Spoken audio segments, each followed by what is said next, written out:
This video was created during the 2023 WGA and SAG strikes. Without the labor of the writers and actors currently on strike, Ahsoka wouldn't exist. Learn more about the strike at the link in the description.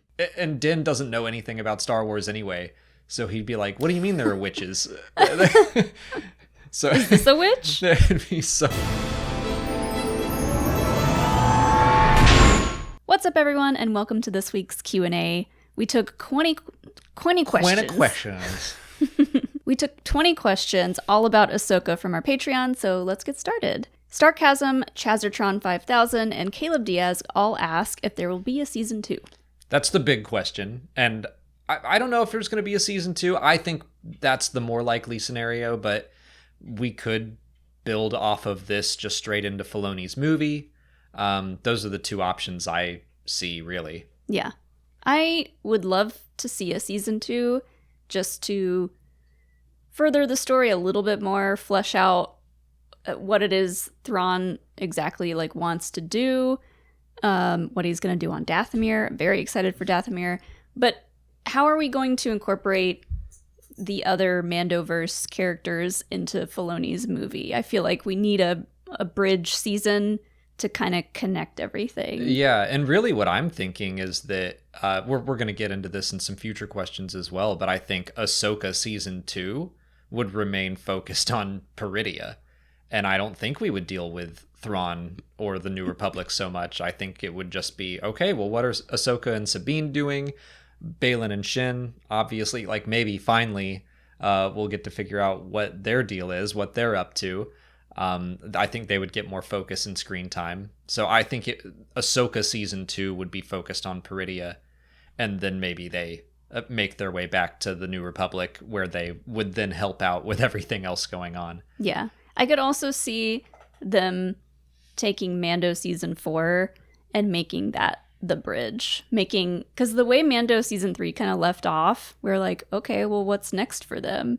So if they wanted to, they could make Mando season 4 the bridge and involve the Mandalorian and Grogu into Ahsoka's story. And somehow they wind up on Peridia and what the heck happened here? How did we wind up?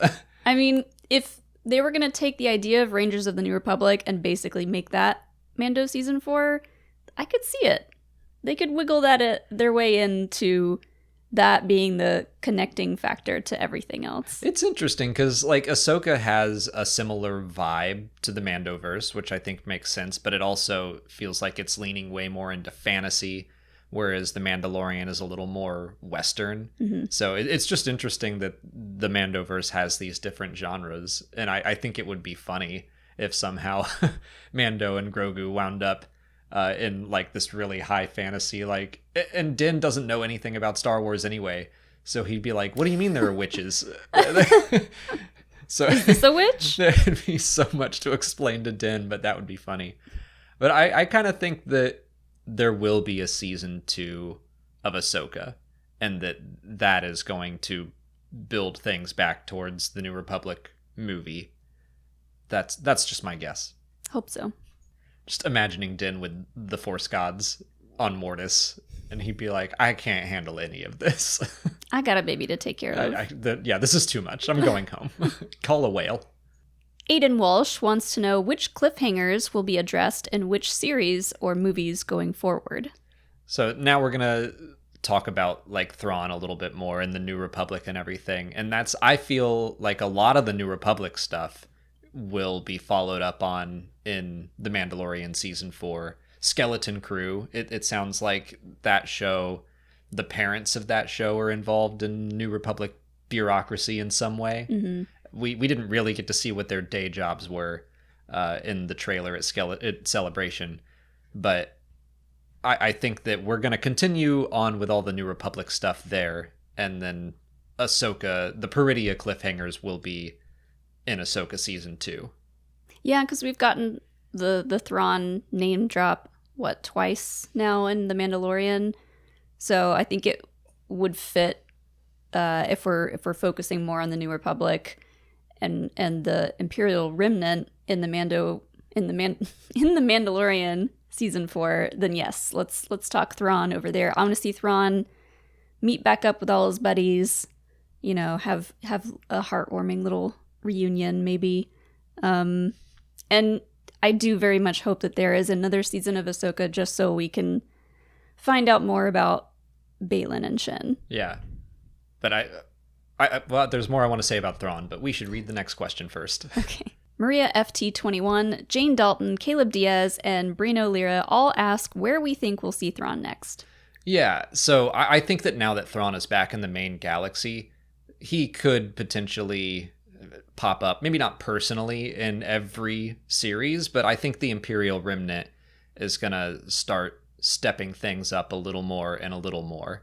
I think it's going to be more prevalent in all of the series that are still hanging out in the New Republic. Yeah, we still don't know if we're getting any more Book of Boba Fett. I feel like I keep forgetting that there were rumors that will get another season, but definitely Mando season 4, we'll see Thrawn. Yeah, since it seems like Mando is working alongside Carson Teva, and he has to take Grogu on his court-mandated adventures, I think that we're going to see that. Skeleton Crew, I again think there's potential there, because we know the pirates are involved in that vein. The pirate is going to be in that series, and the pirates are related to the Remnant. So I think that there are ways to connect even the kids' show to Thrawn.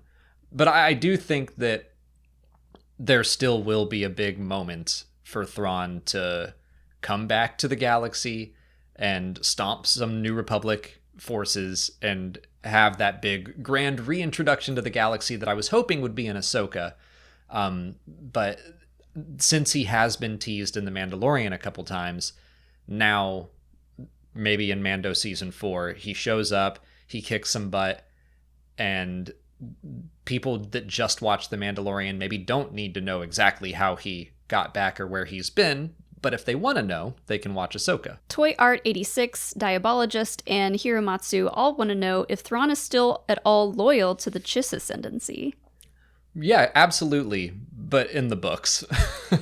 Yeah, it might get a mention in the live action shows, but it's become very clear after the finale that he is loyal to the Empire. And, for all he knows, the Chiss ascendancy could be no more at this point. It's true. He's been gone for 10 years, and I could see him being like, well, they were in trouble when I left. And now, I'm sure that in the books and stuff, he is going to want to catch up with them, see what's happening. I'm sure he's very concerned about his people, but I just don't think it's going to be an issue in the series. That's kind of how it was handled in Rebels, is that Thrawn was concerned with the Chiss ascendancy in the books, but Rebels, it was just he was an Imperial military commander. Mm-hmm. And I do think that there's a possibility that they could get a mention. I would love that. It's just never something that I expect to happen.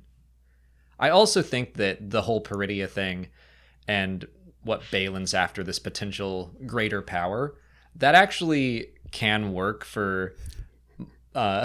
you're distracting me, Pippin. That can work in multiple ways, where Thrawn can talk about how there are forces outside of this galaxy that could endanger us. Mm-hmm. And that's been kind of his motivation about the Grisk as well. But he could have that line in a show, and it would work for Peridia, and it would work for the Grisk. Right. So there are multiple avenues that I think we can interpret it, but I'm just not expecting Thrawn to be like, everyone, look out, the Grisk might be coming in The Mandalorian season 4. It would be interesting if towards the end of Thrawn's story, is Aralani still alive? In the books, yeah, as far as we know. I hope so. It would be interesting if, she showed up just to see him die or something. Oh, that'd be sad. Yeah.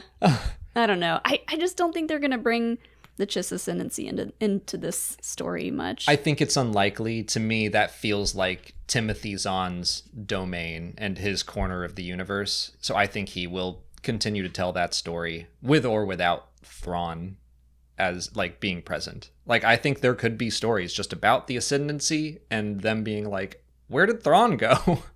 There's a chance for that in the books. It'd be cool to see the Chiss ascendancy pop up in the High Republic. I would love to see the Chiss anywhere. Anywhere. I like the Chiss a lot. What if Timothy Zahn wrote a High Republic book? Sure. That would be wild. He's written Old Republic stuff for the MMO. Yeah. Surrounding the Chiss. So if he was like, hey, I've got some ideas for what the Chiss were up to at this point, I bet they would welcome that.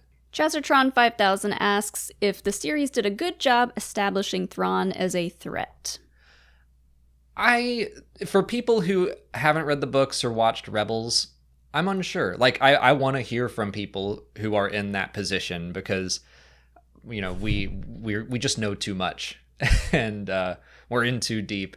And I know that he's a danger to the New Republic, but I kind of feel like they didn't do enough to communicate his threat level to people who didn't already know the character. I mean, for me, I think it did a better job at showing the threat level of the Night Sisters. Yeah. They have magic. That's true. And zombies. Thrawn is just their buddy right now. Like, they're kind of loyal to him, but you can also kind of see through that a little bit. So I would have loved to have seen Thrawn come back to the galaxy that we all know and, yeah, do some damage to really show, like, oh no, Thrawn's back, and to show why everybody's been so concerned about why he shouldn't come back. Yeah, and I do think that that's going to happen just in a different series, and maybe in some they may have had the conscious thought of, let's save this for The Mandalorian or something else that's more strongly tied to the New Republic and the Imperial remnants, whereas Ahsoka was setting up new stories. It was kind of doing double duty, where it was like, let's get Thrawn and Ezra home, but let's also set up this other stuff way outside of the galaxy. So I think that they're just saving the big Thrawn military moment. But so far, I do think they did a good job of showing that he is way more thoughtful. He is more careful with his resources, his personnel. I think they set him apart from other Imperial officers, but just as far as a threat to the New Republic, I'm waiting for a bigger thing to happen. Yeah, they certainly made it clear that he is a much more level-headed Imperial supporter and leader. Yeah, he's not the kind of guy to make the same mistake over and over and be like, oh, that wave of stormtroopers died, we'll just send more and even more. He's just thoughtful, I guess is the best word I can think about to say. And I hate to keep harping on it, but if you want to see more of Thrawn, watch Rebels. He's great in Rebels. Like, he is pretty spooky in Rebels. He does a couple things in that show. Despite it being an animated kid show, he has some moments that are scary. He stands out in Rebels because we get to see so many other bumbling Imperials in that show. So when he arrives in season 3, it's a bigger contrast where you're like, oh, this guy actually knows what's up and can do some damage, where there's no one really to compare that to in this era. You can compare him to Gideon, but Gideon, I think, is a little more thoughtful as well. So it's interesting having that contrast in Rebels. I also think that just the differences in writing between Dave Filoni and Timothy Zahn's version of the character, like, Zahn just writes him better.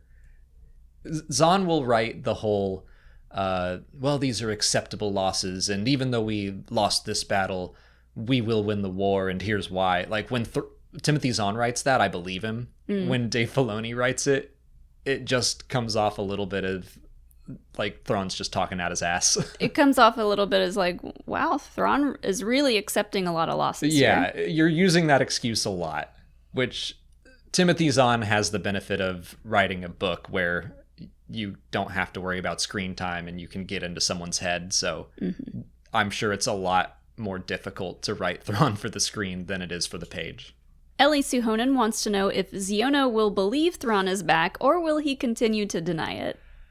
I think with Ezra back, it's gonna be harder to deny, but I'm still expecting some pushback until Thrawn actually has a big grand reintroduction. Yeah. I wonder if Ezra knows where Thrawn is at this point. If he can be like, yeah, he's at Dathomir, you should probably check that out. Ezra's been to Dathomir before. He knows a bit about the witches, so he might be able to make that jump. That would be some good and important intel. Yeah. I'm still expecting some head stuck in the sand attitude from some people until something really bad happens. That just seems like the kind of character they're setting Xiono up to be. Yeah.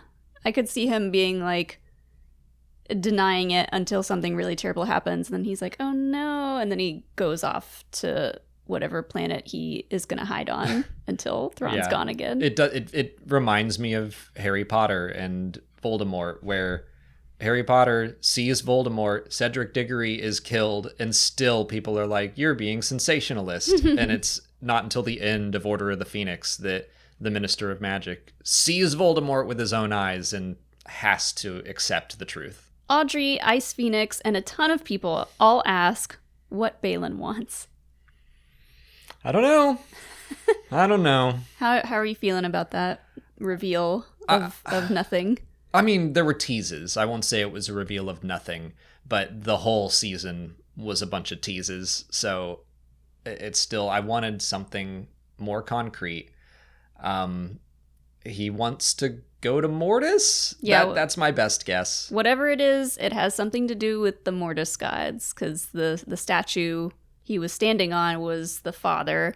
The son was next to him. The daughter was next to him as well, but her head was missing. We're going to talk about that in a little bit. Okay. but yeah.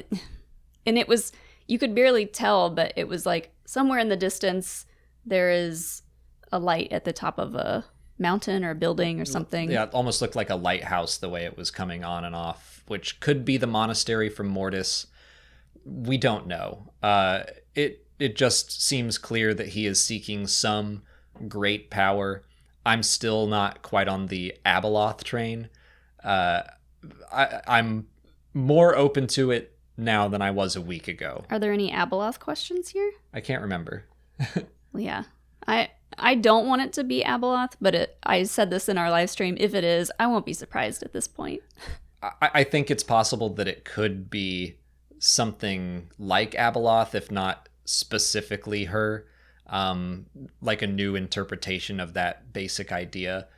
But also, if it is some great power, some great evil, like, I don't get the sense that Baylan wants to unleash something terrible in the universe. He might accidentally, but I feel like his goals, in his head are noble. He wants to fix things, and I don't think fixing things involves unleashing this massively powerful monster.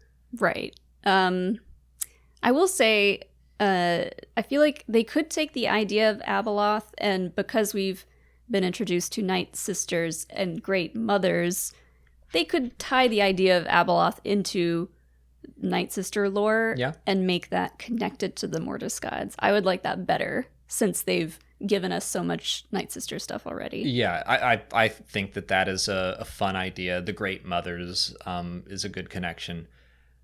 I like the idea that could be their god of sorts. They're like, the father is fine, the son, the daughter, we're more about the mother. And the idea was that, correct me if I'm wrong, Abeloth is the mother, or... Yeah. And she was banished for being crazy or something. Yeah, it's been a while since I've read anything about Abeloth, but she basically became the mother of the gods. She wasn't one at first, and then I think she drank from like a fountain that drove her crazy and made her very powerful. And they were like, we have to imprison her somewhere else. That sounds like a perfect segue into just making her the original Night Sister, or the original Great Mother, I guess.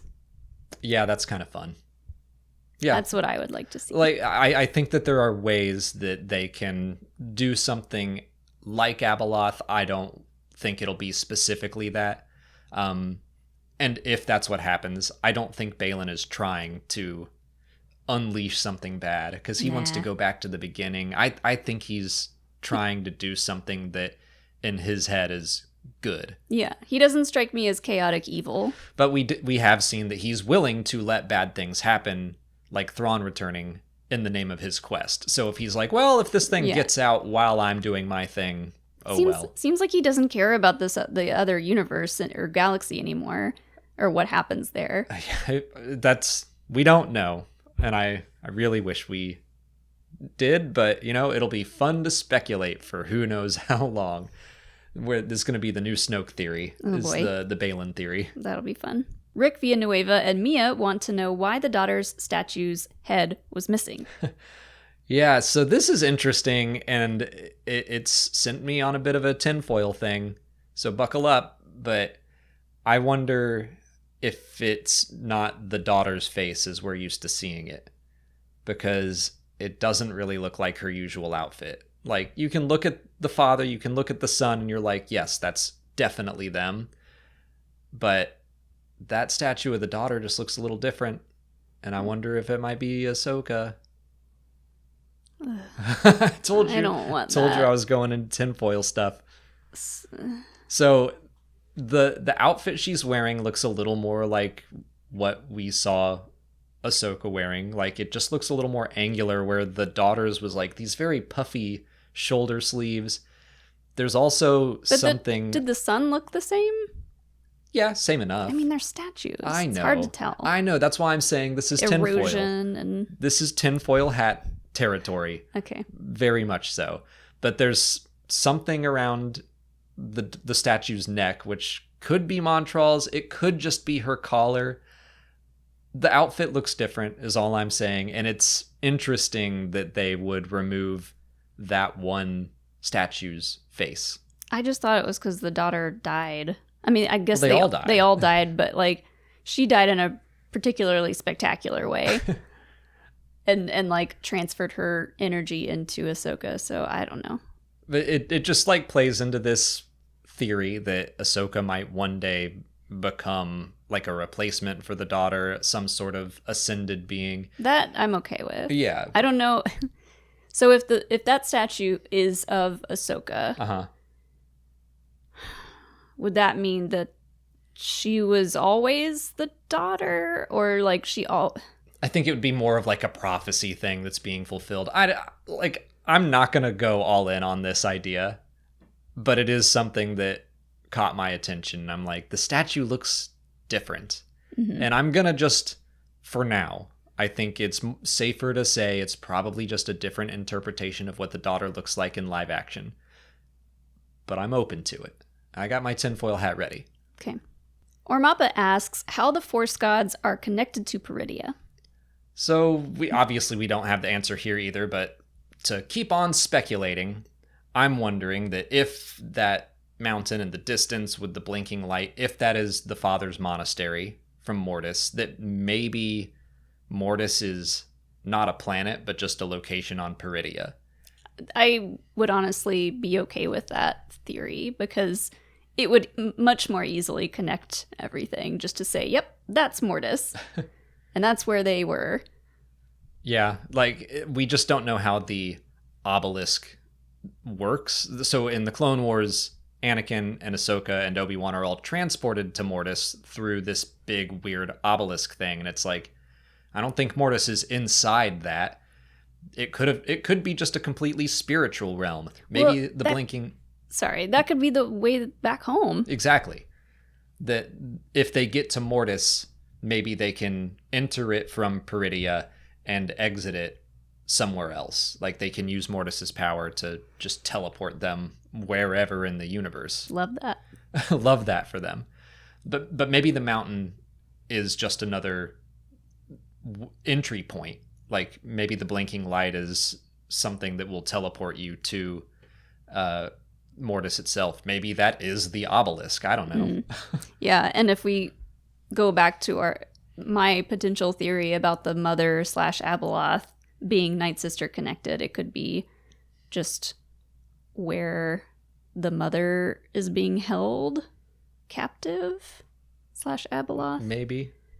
And he's pointing because he's like, don't go there. Don't go there. That place bad. Or he's like, you stay there. You have to stay. It also could be that we're not going towards Mortis at all. He could be pointing the way to an entry point for the World Between Worlds, but I kind of figure Mortis and the World Between Worlds are connected in some way. I don't know. We're getting into all the mystical weird stuff, which I love, but it's hard to speculate about because we don't know that much about either location. We've seen the father's hand gestures change around in Rebels as far as being connected to the World Between Worlds. So did he ever like point straight ahead? It was this, and then it was what? I think he does point. I think he points to the actual door. So that is also a good theory of it just being a location for the World Between Worlds. Thanks, Pippin. Oh. Leftist Hominid wants to know how Ahsoka and Sabine will get back home. Well, we just kind of talked about that accidentally, but yeah, that's my running theory, is that they will get to Mortis or the World Between Worlds or something, and that will allow them some mystical way home. Whatever it is, I think it's going to be mystical and trippy and weird. I hope so. Weirder than whales. Yeah. I don't want the whales to come back and save them again. That feels like a one-way trip by using the whales. They're like, we're not coming back. They're a bunch of bombs. That's where we go to die. Yeah. So yeah, either that or they find a way for Mando and Grogu to come save them. There is an interesting bit of art. Oh my gosh, Pippin. There's a bit of art that Dave Filoni tweeted out, I think like 4 years ago, of a potential adventure that Ahsoka and Sabine could go on. And it was like them marching through snow, and Ahsoka had the staff, which she still doesn't have. But that could be like part of their quest. Maybe she whittles that while she's on Peridia. Yeah. But that could be part of their quest to make it home, to travel through the mountains, like Baylan looks like he's doing. Mm-hmm. The Misty Mountains. Misty Mountains. Madman's Knowledge asks, what will happen to Merle while Sabine is away? Merle the cat, the we Loth got cat. A name! Yay. I assume Ezra's gonna go back home, move back into his communications tower, and he's like, I guess I have a cat now. Yeah. Great. Will he move back in there, though? That might just be his little man cave. He still might go and visit, at the very least. Yeah. I'm sure he wants to check out his old stomping grounds and get his helmet collection and everything. I definitely think we'll see Merle again. Now that the Loth cat has a name, I think we'll definitely see him again, but I'm sure he's fine. Ryan Downing wants to know how Ezra stole a shuttle and escaped the Chimera without notice. I laughed about that too. So we don't know that he left without notice. In my headcanon, he put on the stormtrooper armor, he blended in until they were back to the known galaxy, and then he hopped in the shuttle, and he took off, and someone was probably like, hey, you're unauthorized for departure, and he just like sped off. They probably tried to shoot him down and couldn't. I bet the tractor beams broke from the Purgil attack, and he made a narrow escape. TIE fighters probably gave chase, but he escaped. I just think that all of the noticing happened off screen. Sure. Yeah, I mean, they gave us that one line or one scene of him bending down, hearing about the reinforcements coming, and he said, thanks for the heads up, buddy. And so I think because he had a heads up, he was able to not get noticed and, yeah, take the shuttle off. Mm-hmm. I don't think Thrawn, in the grand scheme of things, finally being back home and headed to Dathomir, I don't think Thrawn is going to send any of his reinforcements to go after the shuttle. He may have sent a TIE fighter or something, but whatever happened, he escaped. But I'm sure there was a big to-do about it. They were like, wait, someone stole a shuttle? Whatever. It wasn't even ours. Sarah asks what role Ezra will play in the New Republic. Big brother. I'm going to go with consultant. Whatever Luke's role is, where he's just like being a Jedi, and I'm sure he comes in and helps out on occasion. I think that's what Ezra will do. He'll hang out with Hera. He'll help her when she needs it. But I don't know if he's going to like join the military or anything. You don't think they'll pull a classic Star Wars thing and give him a rank? Oh, just immediately, General Bridger, glad you're here. Right. Could be. If they did that, Hera, I could see Hera going, yeah, don't. That's a bad idea. You think I'm bad? Don't make him a general. I forget what rank he had in Rebels, because he did have a rank. May have been commander, but maybe he will still keep that rank he's just to be nice. Jedi. Yeah. That's his rank. That's what I think. It's just help out where you can. Leftist Hominid and Jack Grennan ask where Ezra got his new kyber crystal. I think the simplest answer is what you said. Yeah, I think at this point, Hu Yang has a drawer full of them. Just hanging around. It's possible that he found one on Peridia. It seems to have a lot of connections to different kinds of Force things.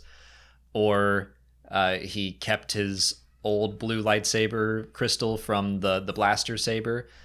He somehow could have gotten a hold of Kanan's. I think that's unlikely because I don't think they recovered his lightsaber. But I think the most likely option is that the droid sabersmith, who has drawers full of saber parts, probably has a drawer full of kyber crystals. Cindy wants to know if we're happy with how Night Sister magic was used. Yes, eventually. Both of us were just dying to see, the classic green flame Night Sister magic, which the payoff was exceptional. Yes. In the end.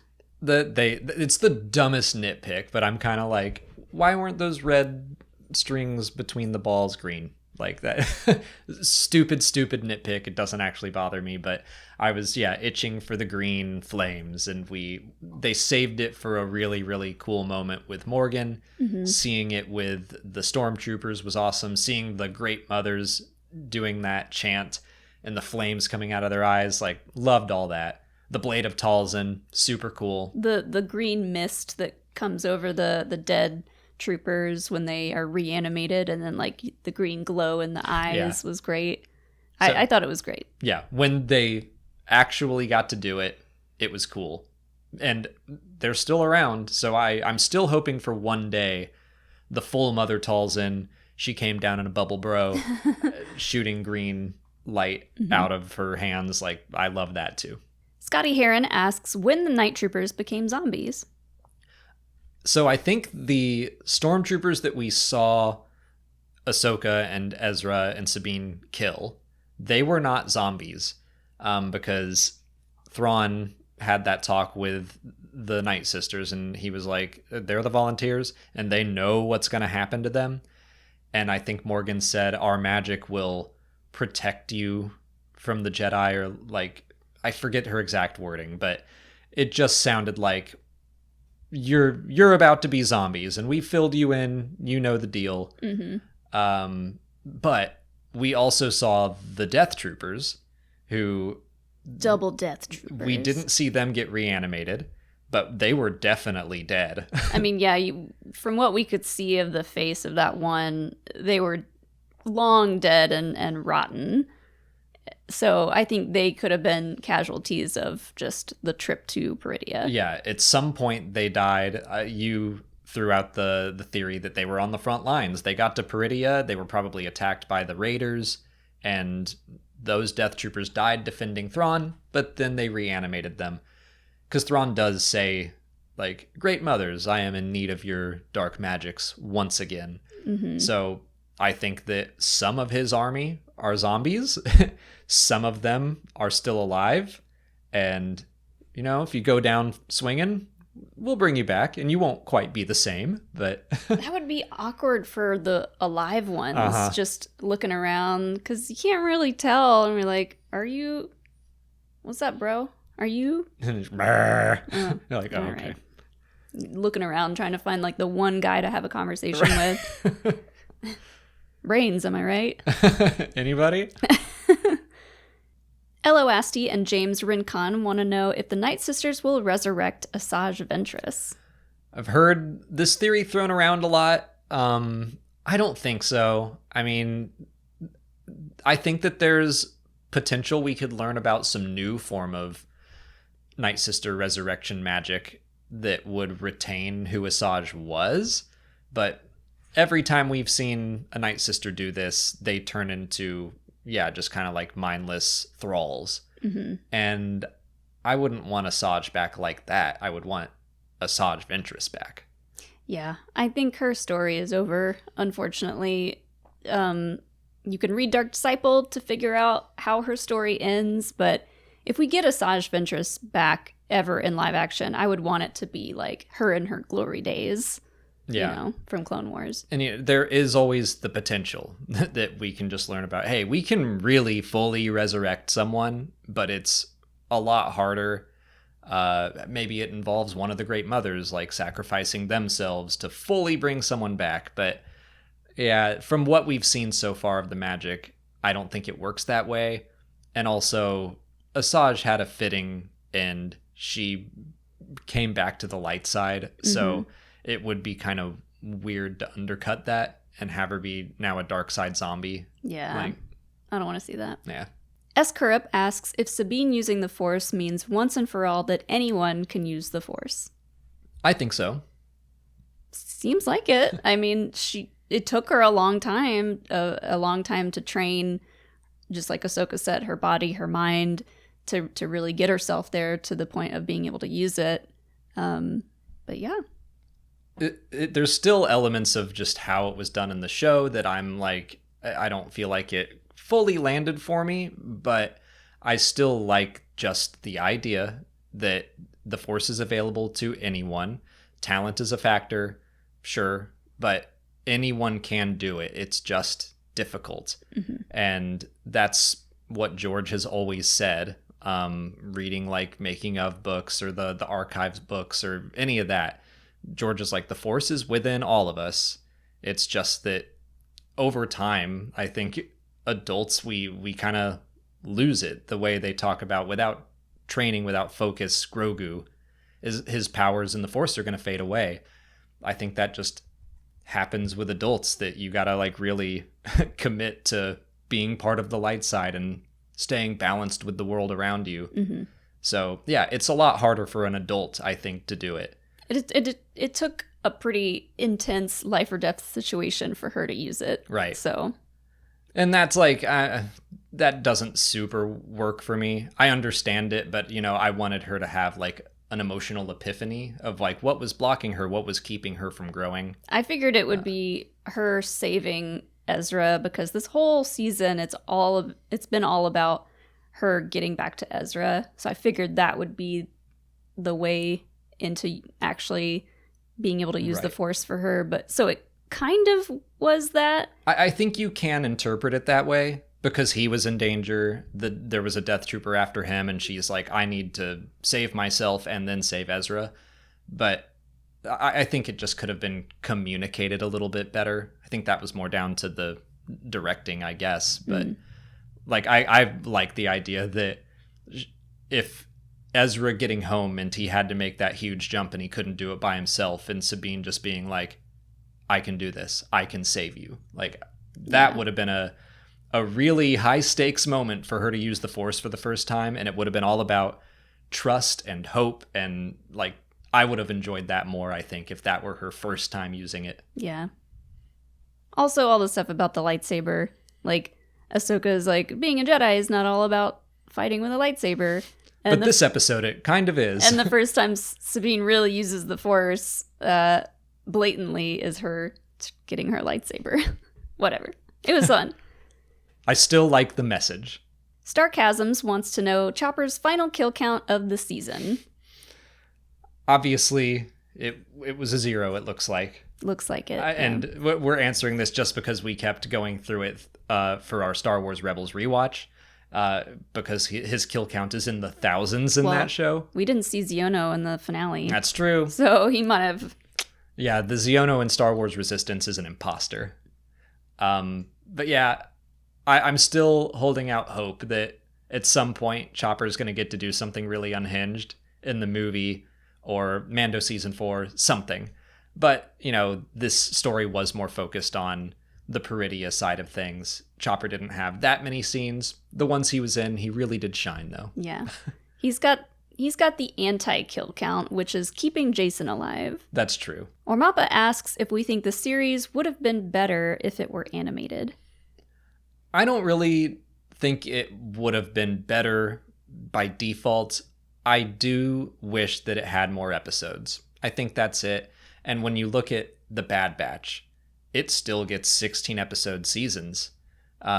twice the length of Ahsoka, and I just wish that there was a little bit more length for Ahsoka. I think there would have been a more satisfying arc for Sabine. I'm sure it worked well for a lot of people, but I think it would have worked a little better for me if we got to see her journey a little bit more. Yeah, I wouldn't have minded it being animated, and yes, definitely, if it would have meant we got twice as many episodes, that would have been great to really flesh out these stories. But that's just not, like, the animated shows just don't get the same numbers view-wise and reach-wise as the live-action shows. That's just where Star Wars is at right now. After the success of The Mandalorian, their whole plan was all these live-action shows culminating into a film. So there's that. We got Hayden Christensen back in live action. Yep. I don't want to throw that away. Like, that was really cool and important to a lot of people. Rosario finally getting to really play Ahsoka in the best she's ever looked was great. There's pros and cons for both live action or animated, but I'm glad it was live action. It's interesting because I can very much see how this story would have played out as, quote, Rebels Season 5, and that the first half would have been Ahsoka and Sabine, and they're investigating Morgan. What is she up to? Marok will come in and hassle them every episode or so. And then the mid-season finale is like the race to stop her on Cetos. And oh no, she got away. And Sabine's with her. And like Ahsoka, they're separated now. But we would have had a lot more time of them training instead of just like that one scene in part 3. I think we could have seen more of their relationship there. Then they would have spent more time apart. And I feel like things just would have breathed a little more. I'm sure there would have been episodes that fans would cry filler on, but we would have gotten more character development, I think.